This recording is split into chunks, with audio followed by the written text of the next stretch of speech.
ഏലപ്പാറ ഗ്രാമപഞ്ചായത്തിന്റെ വാർഷിക പദ്ധതിയിൽ ഉൾപ്പെടുത്തിയാണ് കമ്പിളി പുതപ്പുകൾ വിതരണം ചെയ്തത്. പഞ്ചായത്തിലെ വിവിധ മേഖലകളിലുള്ള 600ഓളം വയോജനങ്ങൾക്കാണ് കമ്പിളി പുതപ്പുകൾ നൽകിയത്.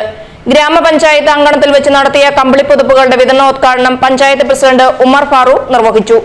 സമൂഹത്തിലെ എല്ലാ വിഭാഗത്തിലുമുള്ള ആളുകളെ ചേർത്ത് പിടിച്ച് മുൻപോട്ട് പോകുന്ന പഞ്ചായത്ത് ഭരണസമിതിയാണ് ഏലപ്പാറയിലേതെന്ന് ഉദ്ഘാടന പ്രസംഗത്തിൽ ഉമർ ഫാറൂഖ് പറഞ്ഞു.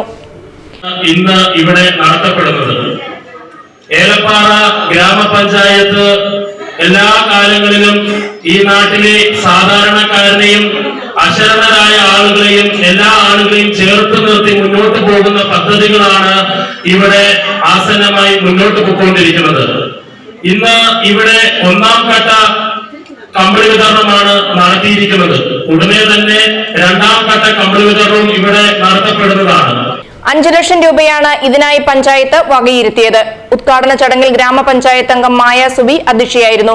ഗ്രാമപഞ്ചായത്ത് അംഗങ്ങൾ, ജീവനക്കാർ തുടങ്ങിയവർ ചടങ്ങിൽ പങ്കെടുത്തു. News bureau, Elappara.